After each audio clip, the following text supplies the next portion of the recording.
Hey there, I'm Gilad Barash, and welcome to Who's Your Data, the podcast that deals with how data influences life and how life influences data, the human side of data analytics.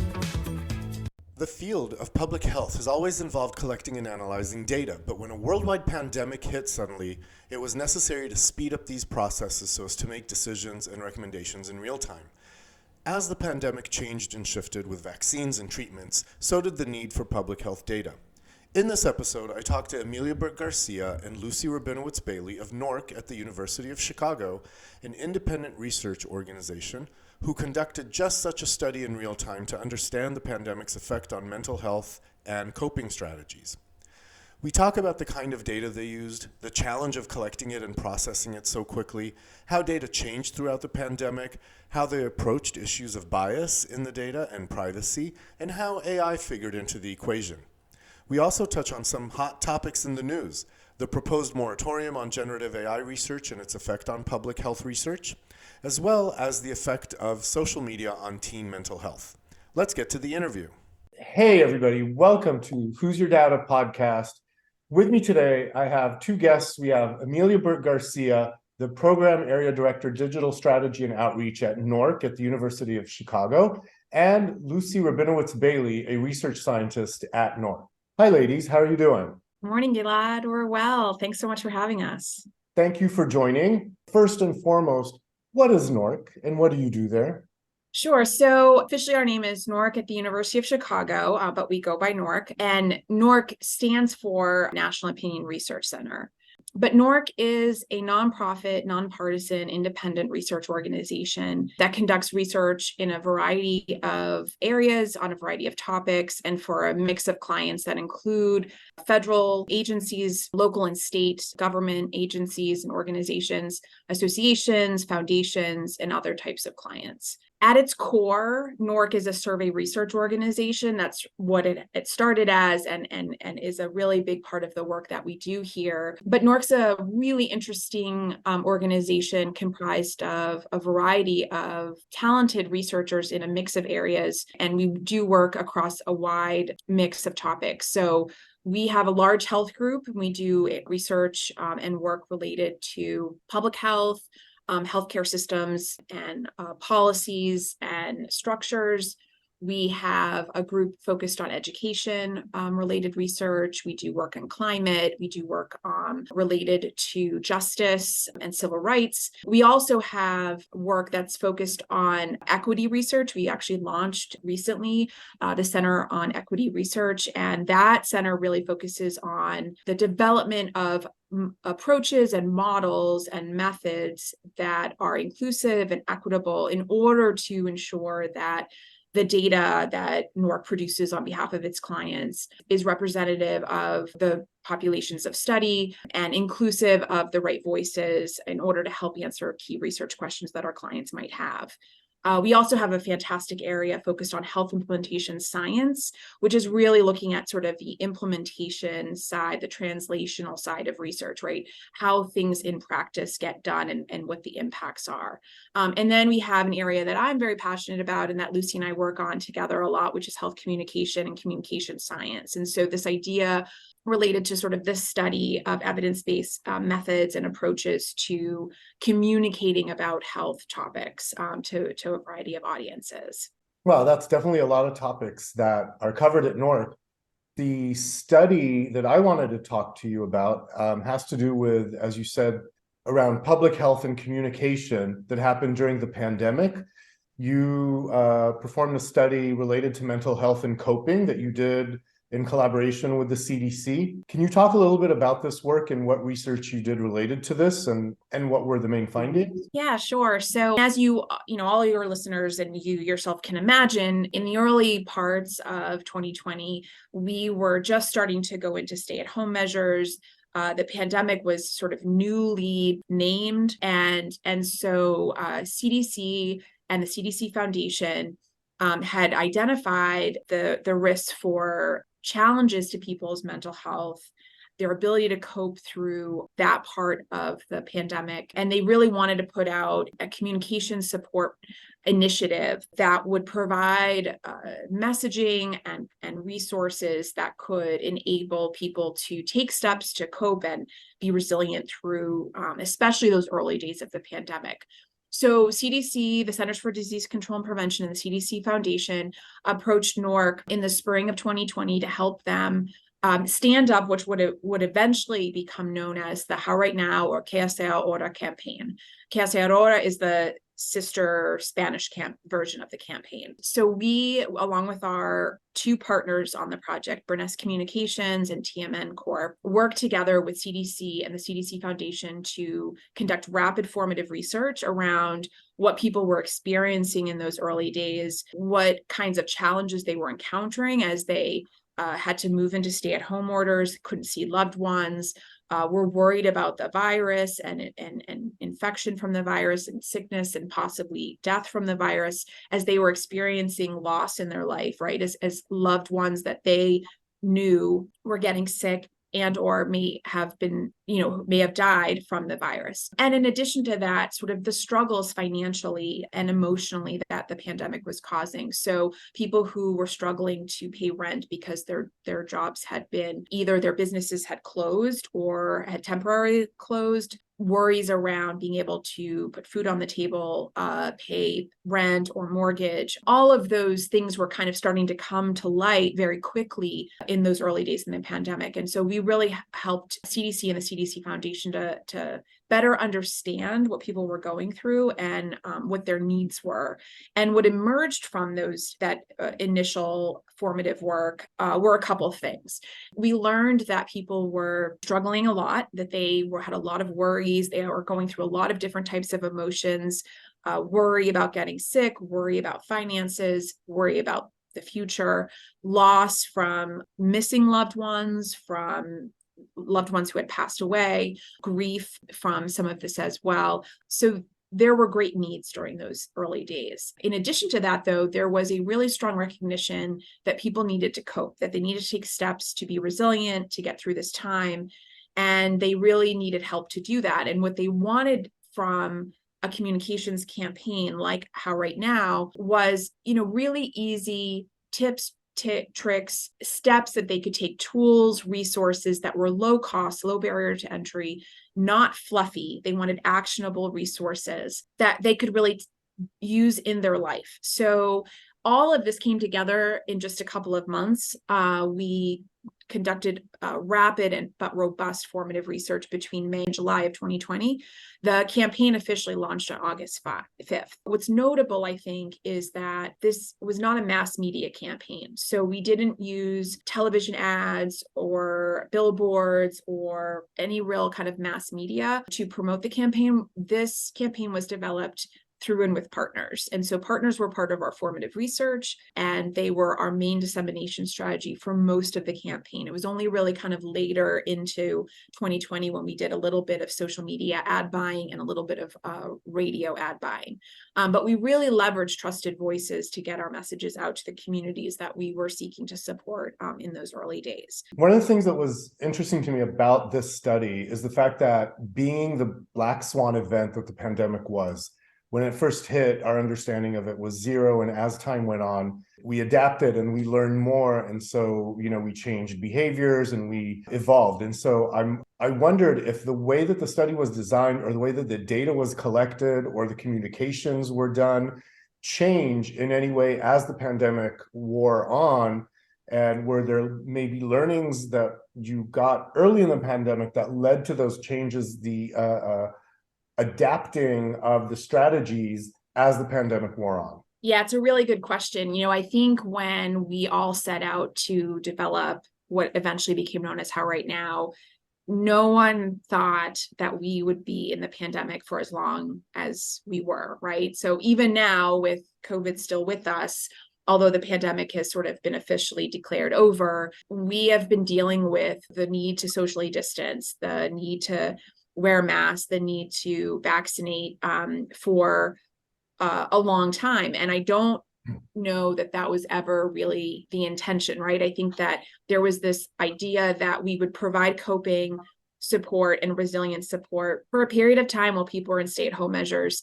And then hopefully the pandemic would wane and we would all be able to sort of get back to some version of kind of normal. But as we saw the pandemic roll out, we saw that that wasn't really happening, right? That there were these waves of new variants, waves of being able to sort of reopen and re-enter society, but then also needing to kind of roll back a little bit as new variants created new worries, new cascades of infection, and especially for those who were around or caretakers of people who were immune compromised, people who were older or who had other health issues, really trying to take measures to be careful about spreading the virus. I think as we saw that happening, we realized that how right now was not going to go away anytime soon. So what we had to do was sort of stay on top of what the needs were. And what we did that through ongoing and iterative data collection. So while we did the formative between May and July of 2020, it didn't stop after July. We actually continued to collect data through a variety of methods as we had done to inform the development of the campaign. But this was really to sort of say, where does the campaign have to go next? So I had mentioned that we did robust but rapid formative. And what that means is that we collected data across, we did survey data collection, we looked at social media data, we conducted online focus groups, we talked to our partners, and then our partners helped us conduct what we called listening sessions. And these were all virtually held, of course. We did a review of the literature and sort of the gray literature. So conducting a literature review and an environmental scan. All of these data kind of came together to help us understand what people were going through. We continued those methods as we moved forward. And so as we rolled into the fall of 2020, into the winter of 2020, especially as we sort of were looking towards the holiday season and knowing that this would be the first holiday season when people wouldn't be able to get together with their families, maybe somebody had passed, and so this would be the first holiday without that person at the table. This might be a holiday where it would be very hard financially for somebody to put food on the table or even think about buying holiday gifts, or maybe somebody was no longer in their home. So we knew that people were going to be struggling. There'd be a lot of additional stressors that would be, happening to people during this time. And so really, again, working with our partners to forecast, what are you hearing from your communities? What are you hearing that they want to see and need? And so we were able to really continue to collect those data, understand the needs, and then deliver new messaging and new resources that were aimed at supporting people through that holiday season. And that is just sort of a theme of how right now, overall, is that it really didn't just sort of get stood up, create a set of messages, and then it just rolled out as the same as it was a month prior or 3 months prior. It really was nimble and responsive to the environment as the environment shifted. The research itself, I think, also was really responsive to the environment. And Lucy, I'd like to turn it to you to talk a little bit about that. Yeah, thanks, Amelia, and thanks for having us. So the research itself that Amelia is referring to specifically for our survey, right? So we fielded a survey in May 2020 to get kind of a baseline in-time understanding of how people were feeling and dealing with the onset of COVID that was very new at the time. And then we were lucky enough to be able to field a follow-up survey in May 2021 and in May 2022. And so what we did was we adjusted our survey slightly to reflect the changing conditions of the pandemic. For example, in May 2021, vaccines were just starting to be available to the sort of wider group of people beyond those priority populations at the end of 2020, beginning of 2021. So we started asking questions about people's likelihood of getting vaccinated or how the availability of the vaccine maybe impacted their mental or emotional health or ability to, end a lockdown or social isolation period. And then we kind of adjusted those in 2022 to reflect, again, the new phase of vaccination that we were in at that time around getting booster shots and how people were feeling about that. So that's an example of how we've adapted our survey measures to reflect the times that we were in. However, we really did try to keep our surveys pretty similar in structure, and we kind of just added items that people could select that were newly relevant for that time, so that we could look at changes over time for things like emotional health needs and coping and resilience mechanisms. And the final thing I'll say is, as Amelia said, we had a lot of awesome additional data sources and like outside of the survey. And so keeping our finger on the pulse through those data sources allowed us to kind of inform our survey approach and how we were asking about things and what we were asking based on other evidence. Very interesting. So let's talk for a minute about the data itself. Can you talk a little bit about exactly what kind of data you collected from the public? And then are there any pros and cons to using this kind of data for such a study? Maybe were there any alternatives? As you mentioned, you had other data sources that you used to inform that.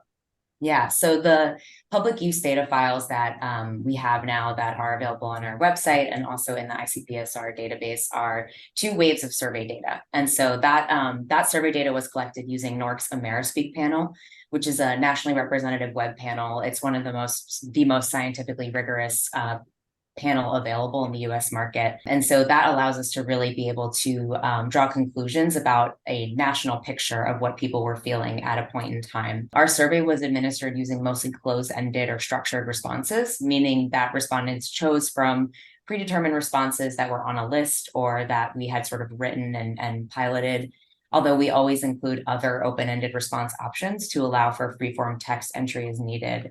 And I'll talk about the pros and cons a little bit of this approach. So the pros are really that it allows us to get a moment in time snapshot of the opinions and experiences of Americans that we're fairly confident represents a national picture or view of COVID and mental health at that time.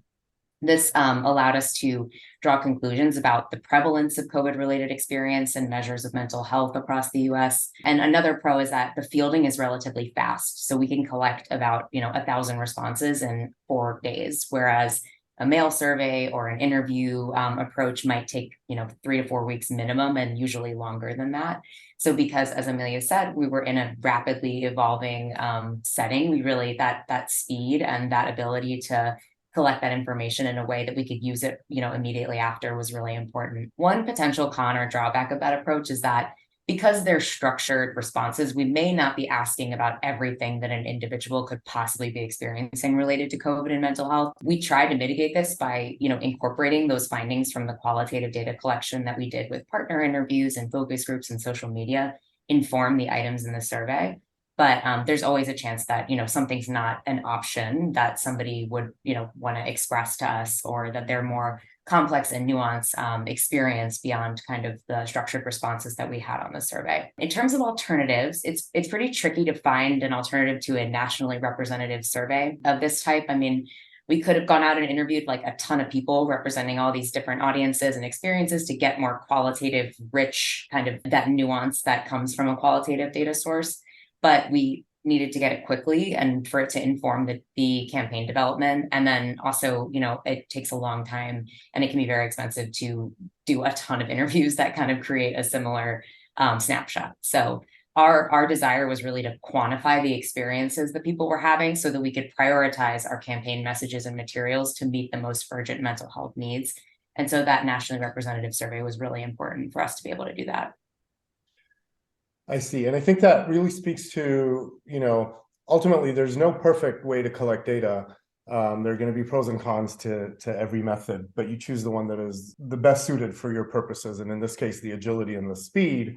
One of the things that interests me about any data set that we look at is the question of bias in the data and how we deal with it, especially in studies like this, right? So one question I have, for example, is this panel exposed to more to certain populations and less to others? Like, how do you account for, or how do you think about potential bias that is in the data set, meaning that certain populations might be more represented than others? Yeah, that's a great question. And we do a couple of methodological kind of statistical approaches to account for bias, and then also recruitment approaches for our panel. So I'll first talk about the ways that we account for respondent bias in a sample through statistical methods. So the first thing we do is we construct a sample of our web survey respondents based on demographic attributes like age, race, ethnicity, education, to ensure the inclusion of all the diverse perspectives and make sure that that sample is as representative as possible to the population of the United States.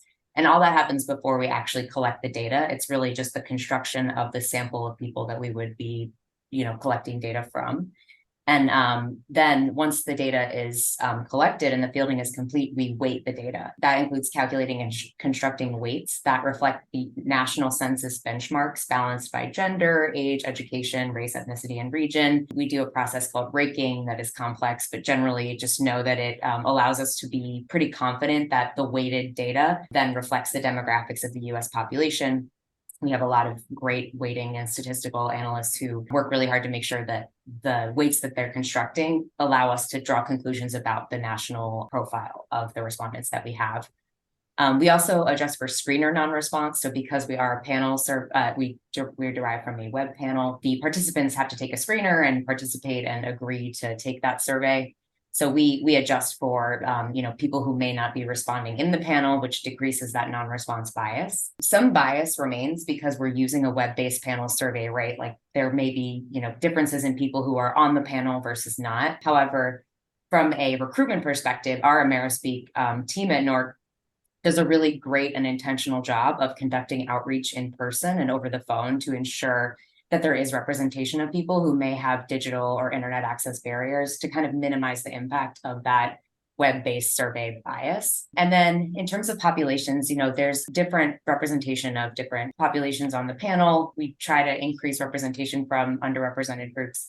I know we have recruitment efforts to increase our Hispanic and Latino representation and Spanish speakers on the panel. We also have a separate effort to recruit youth and get kind of young adults and the youth perspective in there more because there may be an age bias in the panel. And for our survey specifically, for example, we had an audience group of interest for one of our waves of the campaign.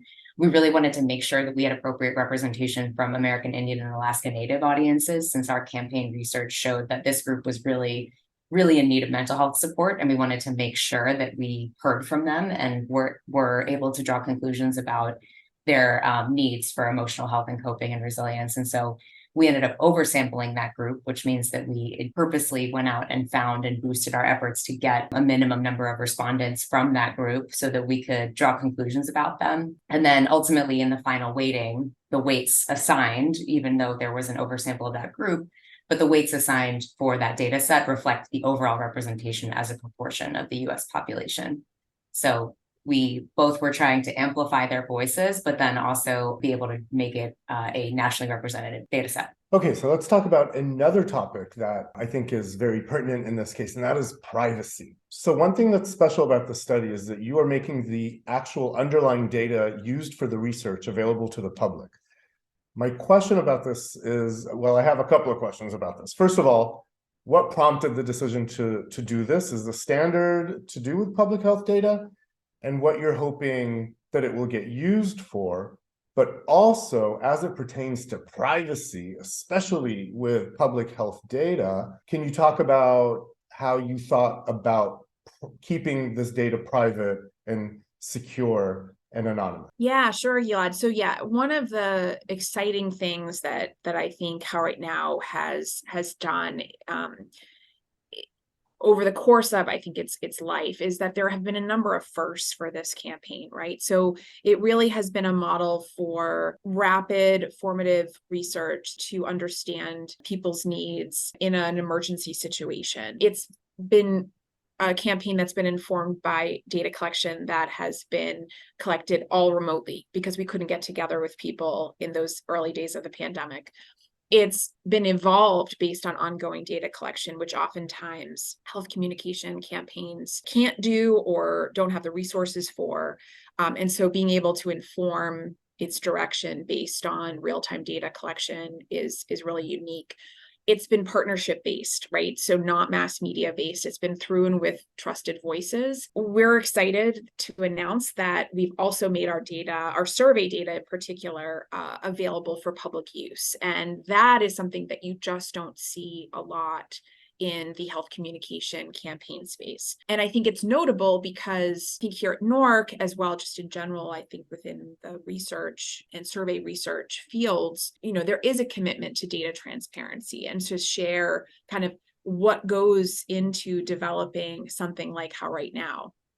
I don't think other campaigns have not shared their data intentionally. I think it's often just something where lots of data are collected. A campaign is the end goal and it's developed and it's launched.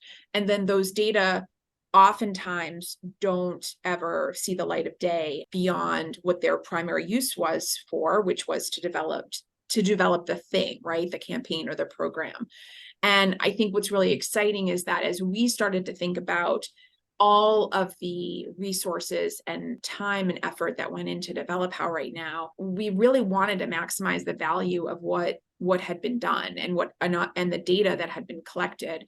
And so we thought that there was an opportunity to actually take the survey data to actually clean it up and make it ready, available for public use, and then to share it with the world, for researchers, for students, for program officers, for policymakers to be able to take and use and analyze in their own work to either understand some of those trends, to make policy decisions or programmatic decisions, even as a record of what has happened as we think to the future and what could happen in the next emergency situation or the next virus or the next outbreak or pandemic that we go through. There may be value in documenting these data and understanding people's emotional health and well-being experiences and coping strategies so that we can be better prepared in the future.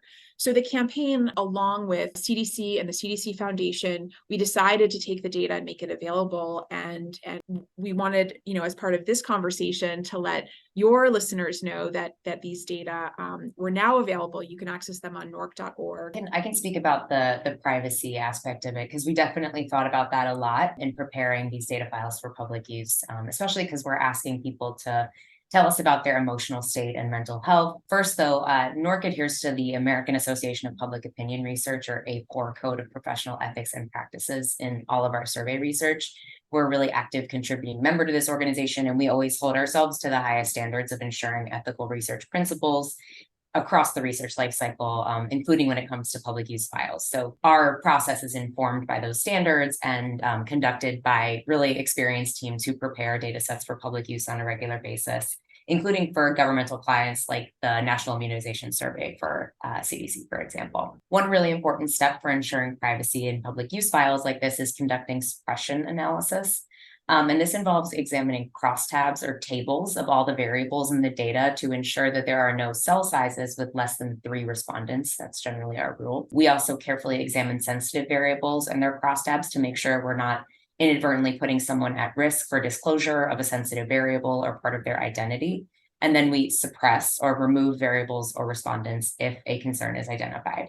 So, for example, for our campaign, one of our initial audiences of interest were people at risk of or experiencing violence. And so we asked people to report that on the survey. But in our suppression analysis and sensitivity analysis, we were advised that this was, a really sensitive variable that could potentially pose a risk to privacy and security if disclosed. So we ended up just removing that variable from the public data set altogether. We also made decisions about collapsing or condensing categories for variables to make sure that our cell sizes were robust enough to include in the data set. For example, we initially in our data collection had a larger 7-category race ethnicity response variable. We ended up collapsing that down to 4 categories in the final data set because we knew that this would be an important variable for this topic, like Amelia mentioned, for future researchers interested in understanding racial and ethnic differences in coping and resilience or in experiences during COVID.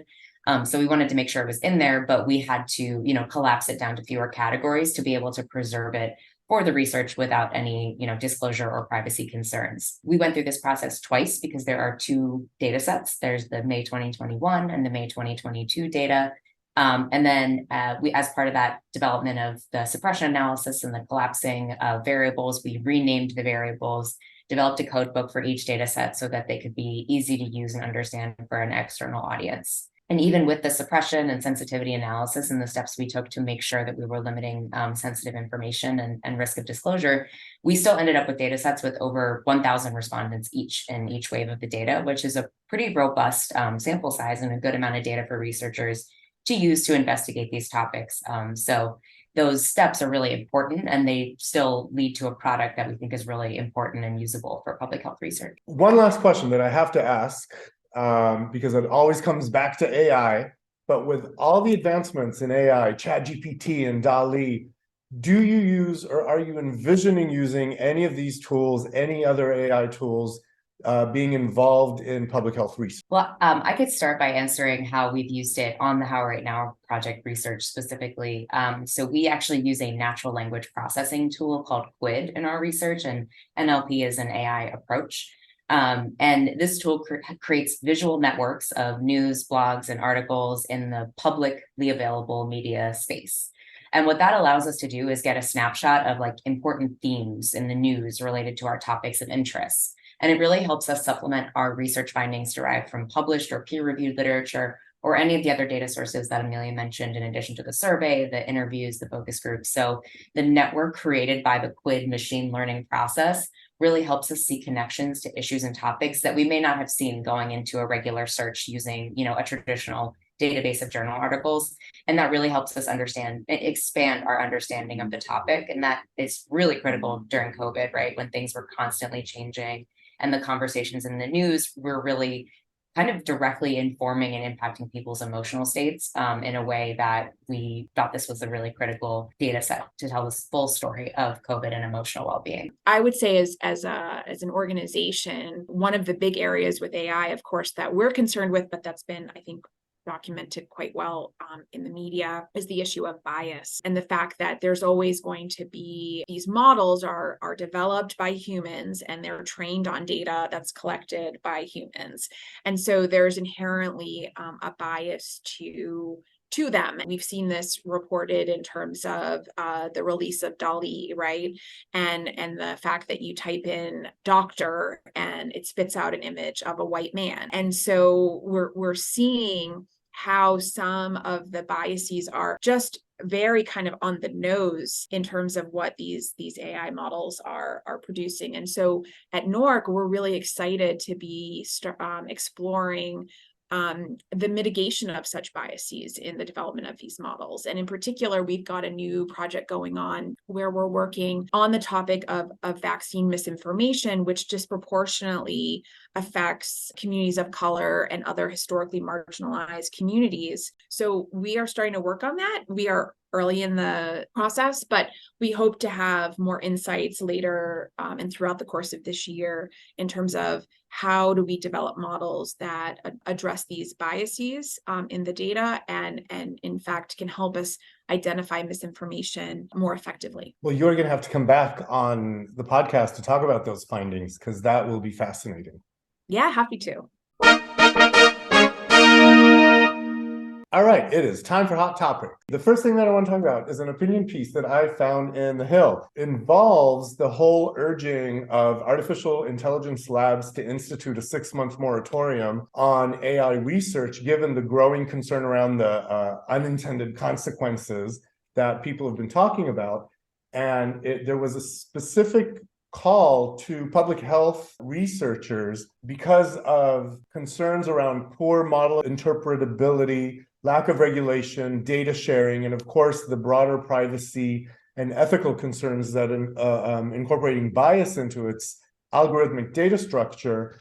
There was a call for public health officials to also do a similar moratorium and to look at the research that it's being done. And the reason that this caught my eyes, because it actually, their solution or their path forward actually, I think, resonates with what you have done in your research, because they claim that a good place to start is by expanding what counts as referenceable data in AI algorithms to incorporate things such as lived narratives, firsthand accounts from individuals or influencers and communities, local and cultural knowledge forms, community-driven data projects among underrepresented populations, which cannot necessarily be deduced down to predictive metrics by outside experts. So I wanted your take on this, because it sounds like that you're kind of ahead of your time, because that's kind of what you did with these complementary data sources to the server. Yeah, I think it is the way that data collection to answer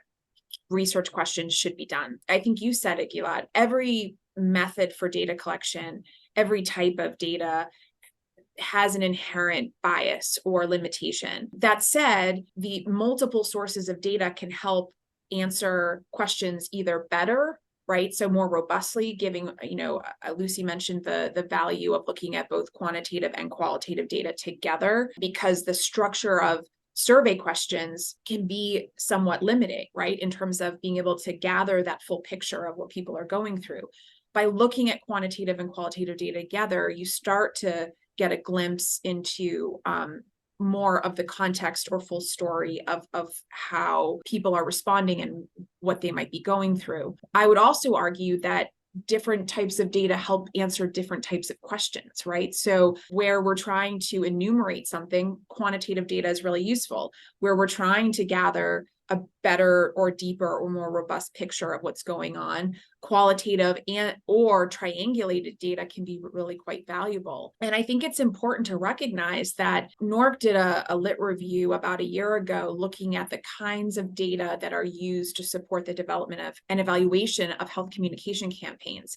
And overwhelmingly, survey data is used, and it is really, quite frankly, considered the gold standard. But I think when we start to look at a multi-method data collection effort, you really start to be able to understand what's going on so much more deeply and robustly. And so I fully agree that sort of the integration of multiple data sources is so valuable to the research process.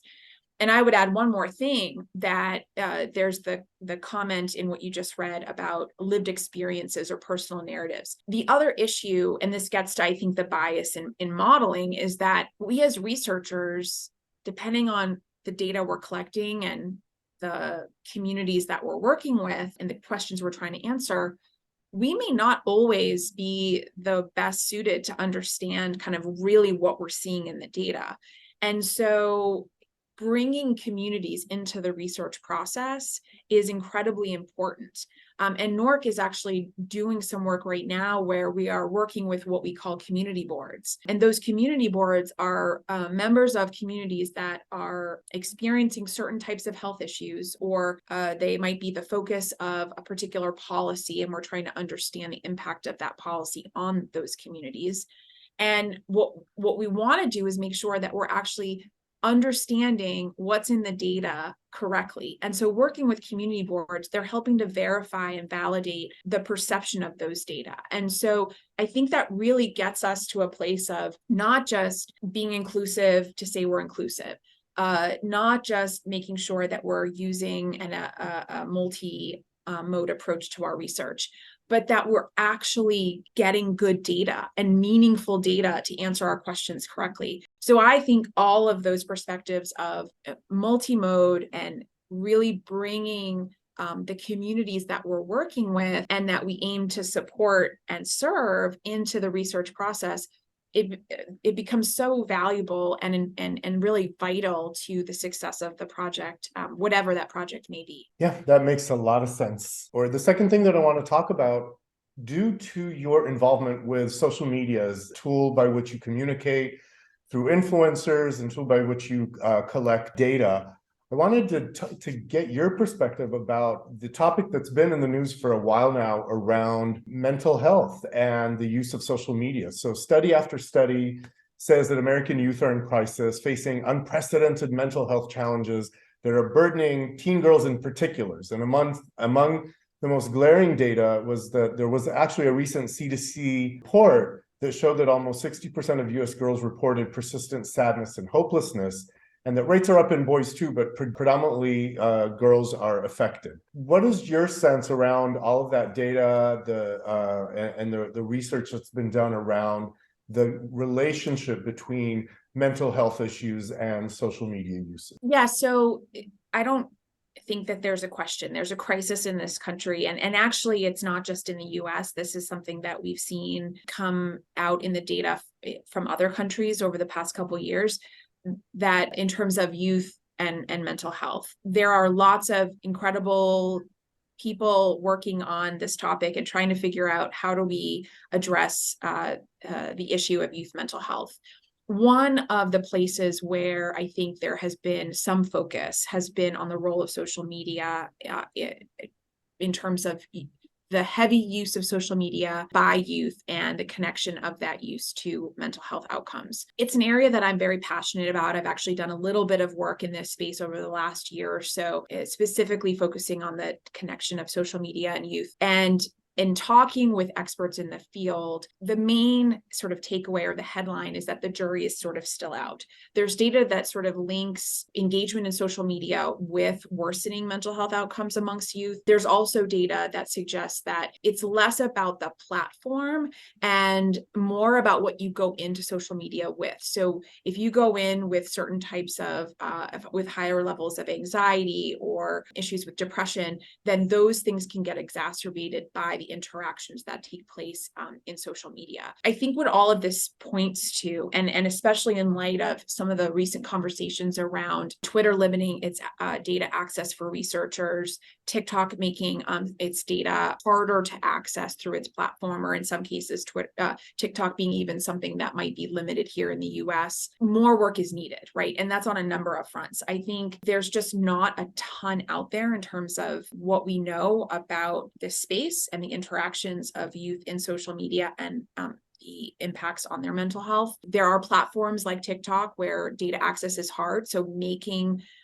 those data available for platforms where youth are heavy users is incredibly important. And then I think also just work in terms of providing supportive resources to youth, right? So just because some of the data suggests that maybe it's not the platform itself, it might be sort of a predisposition, it doesn't mean that we should look the other way or we shouldn't advocate for certain resources or supportive resources for youth who are participating in these environments. I want to elevate the concept and the function of social isolation as it relates to both of these things. And I think that also ties back to COVID. So I think one consequence of COVID was social isolation of youth, specifically, having to stay at home and not being able to connect with their peers.